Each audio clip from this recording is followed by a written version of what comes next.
No, like this talking part. Oh. Like Yeah. Okay. Hello everyone, thank you for joining me yet again on this amazing... Wait. Where are we looking? Are we not? Is it like here? Oh yeah, it's there. It's here, right? Like Yeah. here. Okay. Alright. It's rough. Okay. Ready? Yeah, I'm ready. Alright. Hello everyone, thank you for joining me yet again on my YouTube channel. Of course, I am Cynthia Rodia, as you know, and I am joined by the amazing, the beautiful Miss Avymabel, as you would know her. Thank you for joining me. Let's give her a warm welcome. Thank you for having me. I Yeah. appreciate it. I love being here. I learn a lot every single time I'm here, so No, so do I. I'm excited. That's the beauty of having wives on your channel, you Yeah, I know, know. that are also so willing to be open about experiences. Exactly. No, Yeah. I love it. Yeah. We're going to be talking about something very interesting and something as equally as important as the decision that you make to get married, okay? This is something that greatly influences marriages, and this is red flags. Red flags, yellow flags, whatever, we're going to be talking about them today. Yellow flags. Yeah. But with the main question, is love enough? Yeah? That's a good question. Yeah. So we're Because going the to be Bible talking... says, Yeah. love covers multitude of sin. So Yeah. love should actually, in essence, be enough. But Yeah. is it enough? But is it enough? And what do we define love as? Is it the emotional connection that you have? Speaking of which, I watched this video. I'll put the link somewhere here, where there's this couple, they met through an arranged marriage. It's a Kenyan woman and a Filipino, is it Filipino, right? Yeah, Filipino man. Who arranged their marriage? Their parents. How? But guess what? They are madly in love with one another. Mostly it's the case when Yeah. that happens. But like how? It's a long story. Okay. We can watch the video. Yeah. I'll put the link Okay. there. Yeah. But what I learned from that, and this man said something, and he said they made their decision to marry one another outside of emotions. They looked at the traits that they both possess, and the woman was like, I need someone that meets my standards of purity. And Oh, that's that beautiful. man was that. So I was like, you know, it raises the question, like, emotional attachment, is that love? Is that enough? I don't know. No, I mean, Let's find out. I'd like to think that when Yeah. you are choosing to marry somebody, that you are not solely going on the basis that you have strong emotions for them. Because Yeah. you can have strong emotions for anybody. Hate is a strong emotion. Of course. You know, Of but course. that doesn't warrant you killing somebody. You get where I'm coming Yeah, from? yeah. So it's in the same energy where I'm like, I'm not gonna marry my husband based on the basis of that. Oh, I have this strong feelings. It makes me feel warm inside. and- Butterflies. No, that's not the basis of which I'm marrying him on. Yeah. I'm marrying him on. There's so many other. The checklists are a lot. You know, Yeah. because marriage is a forever thing. For me, I feel like I'm gonna say this on this channel. Sorry, guys, if you do not agree. Don't But be I sorry. feel like for me, I feel like fornication. I would rather fornicate than marry and disappoint God. Yeah. With divorce. Yeah. Do you get where I'm coming from? God hates divorce. Because God hates divorce. And I know He hates sin. God hates Yeah. sin. Fornication Yeah. is a sin. But for me, it was a thing of like, I would rather that than get married and then get a divorce. Because I just felt Or like... be miserable for the rest of your life, you know? So I just feel like it's such a huge commitment. So when people talk about like, some of you guys get married fast because you want to have sex, I'm like, guy, we can have sex out of marriage. and sin properly if you want to sin. We're not going to sin just because. Yeah. It makes no sense whatsoever. Yeah, did I tell you, was it on your channel where I said that meme where that they said that nobody gets married faster than horny Christians? She literally said that on one of our videos. That Is is it? coming up actually as well. Yeah. Yeah, so I think someone is probably wondering now, like, okay, so if I don't marry someone for love or for that strong emotion, for purposes of this video, we've defined love as that strong emotion, correct, that we have towards someone, that feeling of the butterflies, them making me feel excited and everything. Yeah. So someone's probably sitting there wondering, like, okay, so if I don't marry someone for that love, for that emotional connection, then what happens? Like, Why do you marry them on? yeah, what basis? why do I marry them? So this is where redefining love comes in. Okay. Because the world says love is this strong emotions, this happy, gooey, whatever feelings. But the word says Jesus is love. God is love, right? And then it goes on to say, what is love? And then it says, love is kind, love is what? Love is what? You know that scripture, I hope you will put it somewhere here, rolling. So, you have all of that. So love is long suffering. Yeah. Love is what it. So all of these criteria, that's what you need to check. Am I willing to suffer very long for this person? You know, am I willing to be slow to anger? For this person? Am I, you know, all of these things. You gotta check yourself, you know, and that is like the checklist, and that's you keep checking, and I'm pretty sure you're gonna miss a mark somewhere, you know. But then, are you willing to learn to do all of these things? Are you? Because that's why I keep on telling people that you learn to love. You don't fall in love. You walk in love. I don't like the idea of I fell in love. No, you didn't fall in love. You chose to walk in love, and that's why love is a decision, and every single day decision. Exactly. If that makes sense. Exactly. And I like how you say we are redefining love, because that will take us into what we're really talking about. Now you have to ask yourself, what is love, right? Love, like we said, is kindness. All the attributes connected to love in the book of 1 Corinthians. This is a biblical. This is a biblical environment, so it's definitely all things Jesus. So then that makes you think, why do people? Should I stay in a relationship where someone is unkind to me, where someone abuses me? Is that love, according to the definition that because we love says it's long suffering. It's long suffering, but love is also kind. Right. So where do we draw the line? So I think perhaps this is where we start talking about red flags and yellow flags. Right. So red flags is, in my humble opinion, is this is something you're in a relationship with someone, right? And something keeps reoccurring with this person, and deep down in yourself, you know that this is unhealthy. This is something that I should walk away from. But you make excuses for yourself, for this person, and you're like, but I love them, so I have to stay. I love them. I have to be patient. They'll change. But red flags, and we'll give you examples of red flags just now, but those are when you feel in your heart that I should probably not be with this person because of what's happened. That's a red flag. Yellow flags are like, will this change? This is probably not something that I want to be with, someone I want to be with because of these attributes, but maybe we can make it work. But I still don't advise you to be there for yellow flags, but that's just my opinion.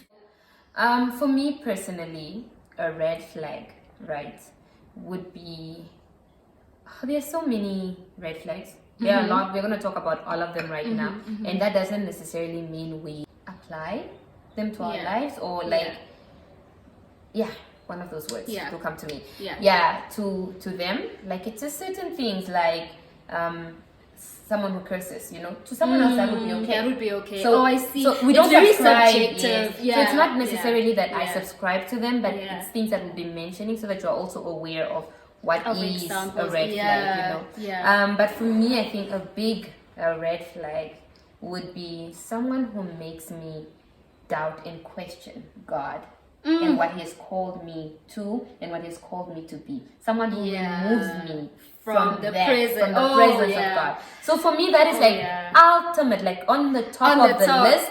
In fact, I should put a huge red flag here. So for me, on the top of that list, for me, I feel like a lot of things I can forgive.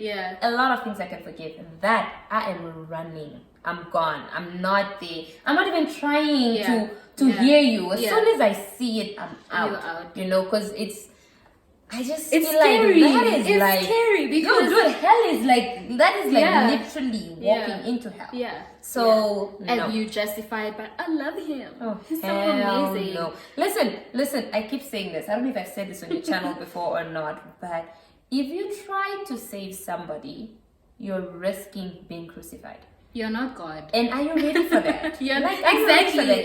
For me, I'm not, guy. I'm selfish. No, I'm selfish. Me here, I'm gonna sit here and say it. I'm selfish. I am not. I'm not that girl. I'm not willing to do that. So that's so important. Like, I like how you have it as number one, like someone who takes you away from the presence. Because you must remember, I've said this before, and I'll say it again. The late Miles Monroe preached this, and he said, when Eve met Adam, Adam was in the presence of God.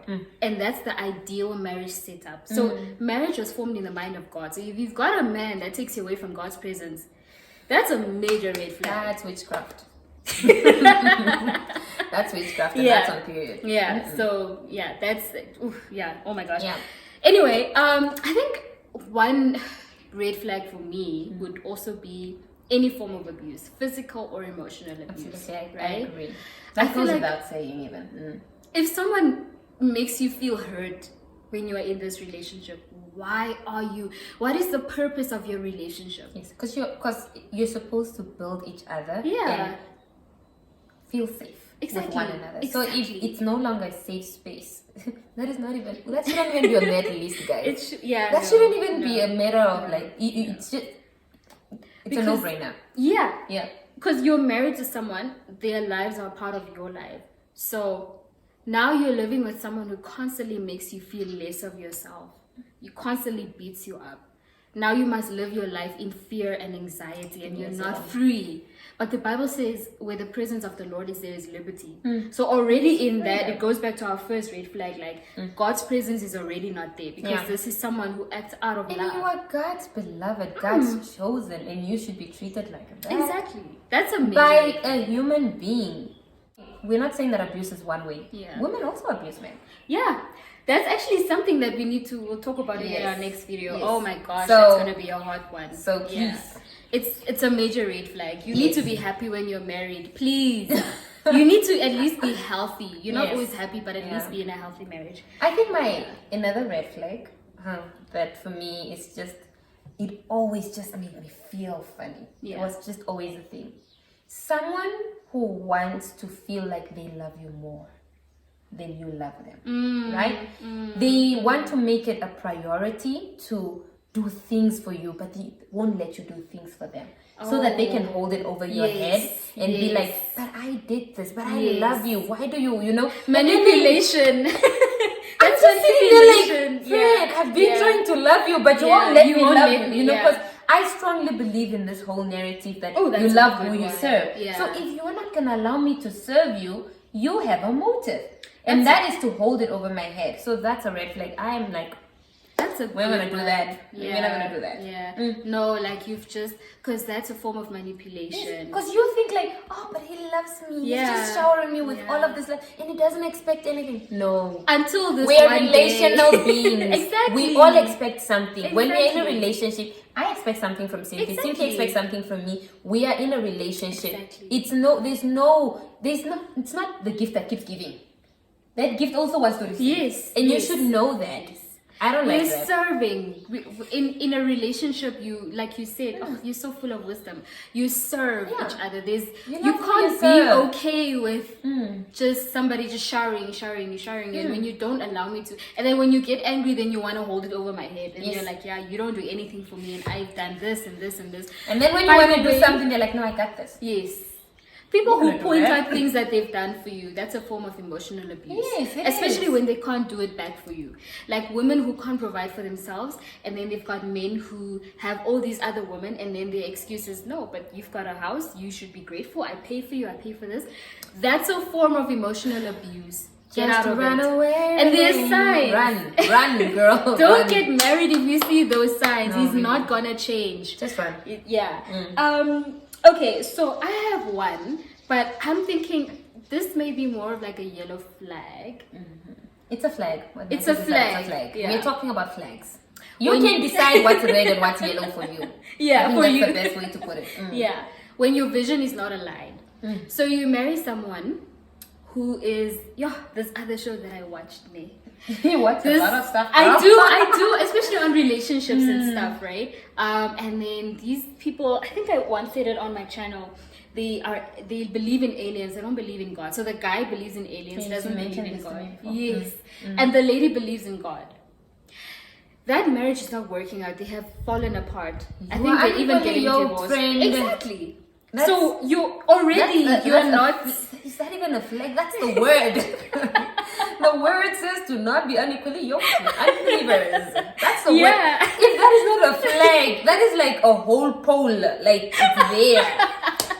No. Yeah. Guy, why are you doing this? Don't do it to yourself. Further than that, if you're someone who, there are people that just walk around saying that, yeah, my purpose is to be rude. I'm just here to be rude and to just be a bad person. Okay. I'm not judging. I'm really not judging. All I'm saying is, if you believe that your values are, you are someone who believes that whatever your purpose is aligned to being kind, being loving. You can't be with them. Yeah, you can't be with someone who doesn't believe in that. And you're not going to change them. You're not going to change them. That's why I said your vision must be aligned. What you want for your life must be complemented by what he wants for his life. So I think in addition to that, or like to add a different perspective on that, is that your marriage vision should be one. Yeah. Right? Because you're building a ministry. Yeah. But you guys are still individuals. Yes. I love that. Yeah. I'm a strong believer that you should still remain an individual, although you're in your marriage. So you should have a you. You should be, if you're a science girl, you're a science girl. And if he's an arts guy, he's an arts guy. That's you as an individual. Yeah. And at the end of the day, the other person must just love and support you on that vision. You get where I'm coming from? Because at the end of the day, because there's a marital unit, and in that there's a vision, there's a goal. This is what we want for our kids. This is what we want. This is how we want to serve the Lord. This is, there's that. And then there's individual, and as an individual, you need someone who can support. Exactly. Yes, so who can support. So I feel like the other person, although it's not their vision, they should love your vision. Yes. For your life. That's actually the meaning of being in love with someone, when their passion becomes your passion. Yeah. But so just love it, because I know my husband he's not a YouTube person, he's not a social media person, but he loves it for me. And he supports me. He supports me, so for me it's just that, like, he supports me. I'm not a farm girl. I'm not like, honestly, I'm the girl who wants to go to travel the world, do whatever, but I support him. I will go to the farm, I will go clean, I'll go run after the cows, I'll do that because I support his vision, and I know that he loves what he's doing, and I know that in turn, by me loving that's how I'm actually gonna travel. Yeah. And he knows that if I'm doing things that make me happy, we will have a happy home. So at the end of the day, yes, your visions must align, but even if your visions are like complete polar opposites, the other person should love what you're doing. So it can't be like extremes, like, oh, I'm rude and you should love that I'm rude, and you are That's why I gave those extreme examples, because I feel like, and I like how you say your spouse must be able to support your vision, because I feel like you can't support something that you don't love. Yes, you can't. You can't be like, you can't, like how he supports you on your YouTube channel or on your Instagram in your comments. Like, if he didn't love it, I don't think he would have supported it. Oh my gosh, he would have been so annoyed by him. Yes. Like, I can just imagine. Like, exactly. That's why it's so important, like with the alignment. Yes, in a marriage, like, you have like one vision, which is 100% correct, but you come together as two individuals. There's a lot I can say on this, but we're not gonna do this now. But what we're saying is, make sure that you are with someone who will be able to support your vision. Absolutely. That's how it supports the word of complementing. Like, you guys must be able to complement each other. You can't be with someone who has not even no idea, who just simply doesn't feel like wants to support where you are. And who thinks that when they marry you, you're just gonna follow their direction. Absolutely. That is toxic. Okay. Absolutely. There's also another of being emotional unavailability. Ooh. So there's a song that I use a lot, like on my videos. It's emotionally available, I think. I think it's what it's called. Like, I'm literally gonna hook you up with it. Maybe you should literally be putting it on the song, because like, this girl says, I'm writing love letters hoping that you will be emotionally available. So, like, I agree. I have been emotionally unavailable for years. Years and years on end. So I used to think that I was this girl who, I like the idea of falling in love, but I didn't like the idea of staying in love. But in actual fact, I was just never emotionally available. I just like liked the companionship. Like, I just like you being there. But then when you felt like you were starting to stick towards me, I'm like, okay, you gotta go. You gotta go bounce, now. So I think, that is toxic. I was toxic. Like, and I see that, So I feel like no, if the person is showing you that they're emotionally unavailable, just run. It's not Yeah. nice. It's not worth it. Yeah. You will be hurt. They will hurt you. They will. It's so amazing because you were telling me that you were on the other end, like you were the I was the emotionally unavailable of this emotionally unavailable. Like I was on the receiving end of an emotionally unavailable. Yeah, and it destroyed me almost because it's this hope that you have. But I love them enough. I'm just gonna give them more, and I love it. You like give I'm and a you lover. give, and we take and we so take. it's like you give, and you're like, soon they're gonna take some of this and they're gonna love me back, and that stuff can hurt you. I've seen so many people get into like deep depression. Literally, when you're saying this now, you're like talking about it. You're like talking about, no, I would love you and I would give you, and I think I'm literally thinking the names are just coming. The names are just coming of like how many people gave and gave, and I was just like, oh, thanks, but I didn't ask for this, right? Yeah. That's so important. I didn't ask for this. You just wanting to give me your emotions. My guy, I'm okay. Let's just sit here and make out and we're out. I don't need your emotions, But you want to give them to me, but I'm like, oh, okay, I'll take it because you're offering it, but I don't really want it. Like, I'm not going to take any value in it. I'm not going to appreciate it. I think this is so important. This is coming from, guys, this is gold. This is coming from someone who was emotionally unavailable. And from someone, yes. And a girl in it. Because the thing is, we think that it's only guys who can be toxic. Guys, but I was toxic. Literally, last week, I was having a conversation with a friend of mine. My friend and I have been friends for 13 years. Wow. And I met her when I was 13. Wow. So that's like a really long time. And we're like just talking about like relationships and whatever. And so she kept on mentioning, because she was there from the beginning. And she kept on bringing things up, and one of our friends was sitting and listening. He's a guy. And he just kept on looking at me. He's like, dude, you were toxic. I'm like, no, but I really wasn't. In my head, I'm like, I really wasn't. I mean, I was honest. He's like, yes, but you were toxic. So I would like be the person who would like tell you, listen, I just want to use you. Are you okay with it? And then any girl would be like, yes, of course. A girl who doesn't want commitment. Yeah. And then they would fall. And then now it's my fault. Then I'm like, but I told you. I think, emotionally unavailable. Yeah. And I think that's what happens with emotionally unavailable people, is because they become, and I know because I've been emotionally available, because it, like, there's this thing of detaching. When you detach yourself, you attract someone. So you end up attracting, and it's always these emotionally toxic relationships that have someone fall so deeply. Oh my gosh. Anyway, let's not spend too much time on that. What do you think is another one? I've got two more, but I want to hear from you. Let me think. Yeah. Go. You can go ahead. Let me think while we are talking. Yes. So I want to talk about unhealthy conflict and then infidelity. Oof. Lord Jesus. So, listen, there's a lot of red flags. I can't mention them all, but there are things like substance abuse. Yes. Obviously. That's a big one. But let's talk about the infidelity and the unhealthy conflict. Every couple has conflict, right? But when you find yourself in a situation where your partner is unable to properly communicate their concerns to you in a healthy manner, that's a red flag. I'm not even going to call it a yellow flag, because when you get married, conflict is on an all-time high, especially your first years of marriage. It's on an all-time high, so you need to know how to manage it. In marriage, exactly. So you need to know how to manage it, especially if you've got personality clashes, which is also another flag. You need to know how to manage your conflict. It's okay to be angry, but still be gracious. I always talk to my husband about this, and we're always like, babe, when we're angry, we need to be able to apply grace and love when we communicate. Let's not act out of love or out of grace, because it defeats the purpose of having a union. Hear one another, hear the heart, and walk in love regardless. You never take off the love suit. Exactly. So in as much as you're angry, so it's also like, again, if someone's asking, am I ready for marriage? Am I ready for commitment? A red flag is when you're unable to manage conflict. Conflict is not bad, but when you don't manage it well, that can destroy your marriage. I've dealt with divorces. Yes. I've dealt with divorces, and when you look at it, it was just not being able to manage conflict well. That's good. Yeah. I love that. Yeah. Infidelity. Yeah. Yo.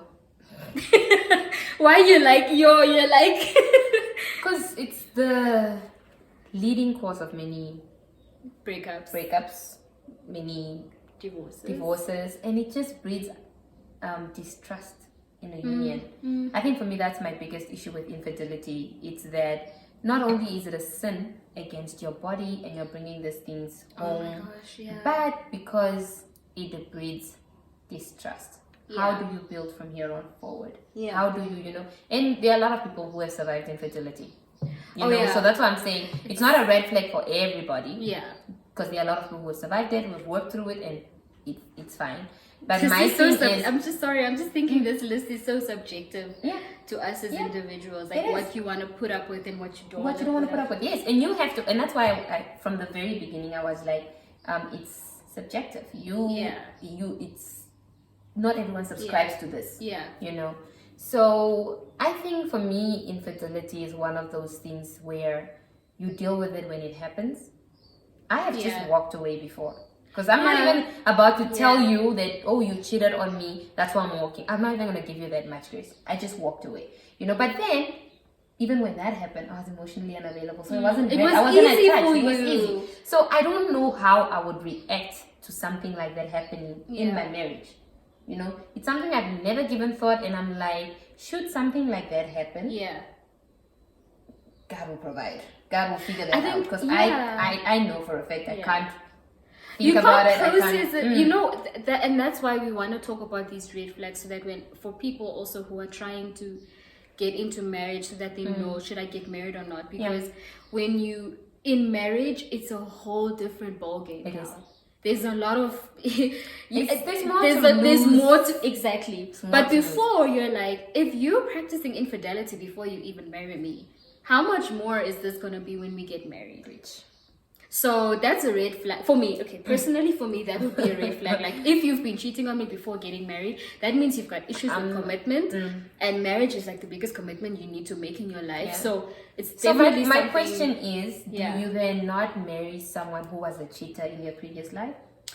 I think you must. Do you believe in change? I'm sorry. No, it's fine. It's fine. Like, do you believe that they didn't cheat on you, but they cheated before? Okay. Oh, I've got an answer for this. What do you think? Like, do you then marry this person or do you not?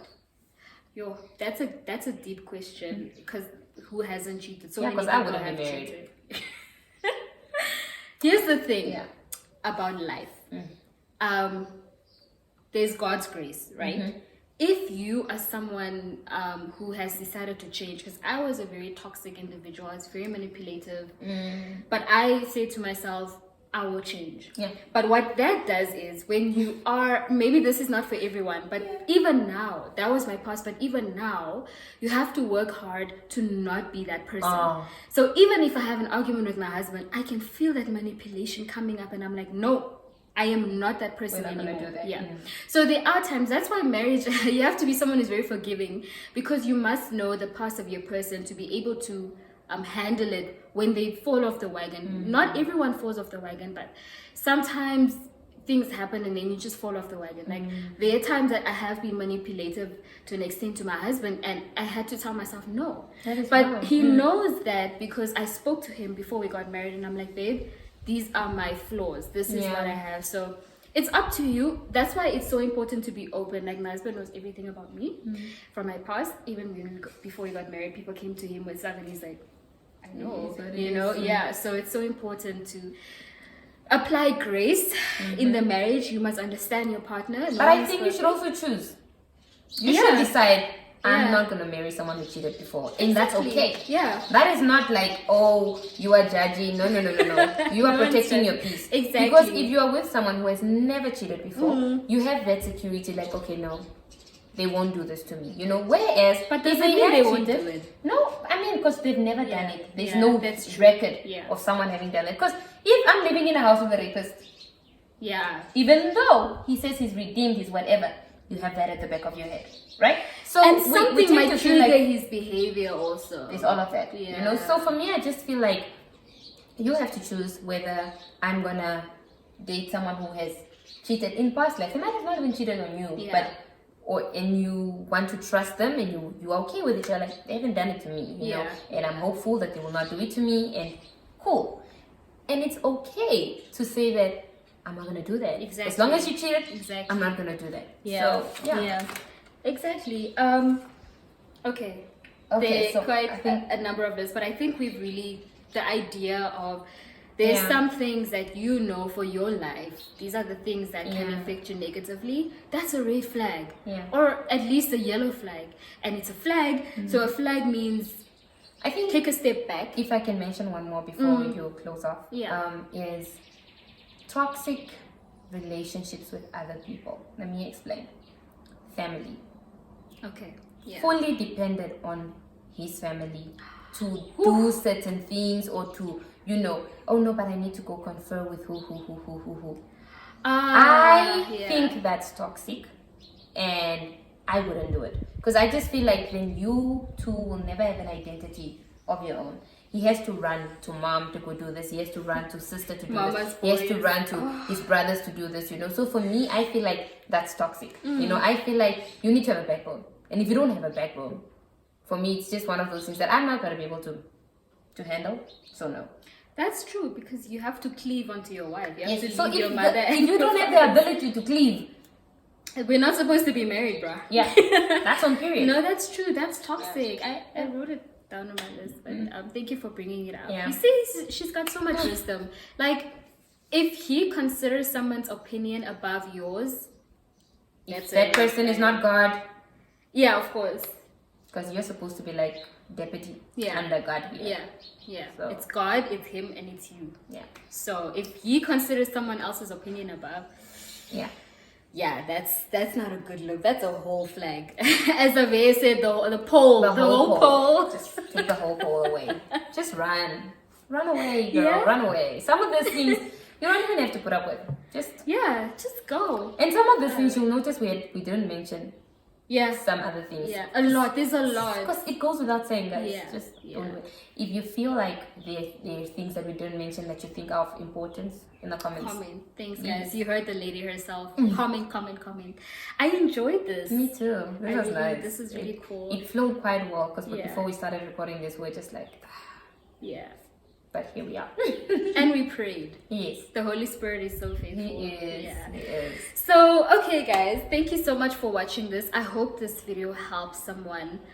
Thank you, Avy, for joining me again. We're going to record another video, right? Yeah. We are recording on my channel as well. And we're recording another one for this channel. So, you're going to see me on your screens again. So, as soon as you're done here, head over to Avy's channel. I'll put the link in the description box. And watch yourself. Happy watching, as you always say. Happy watching. Have a great time as you watch it. We're going to do a lot of stuff for you that you don't want to miss out. So stay tuned for the next one. Ciao.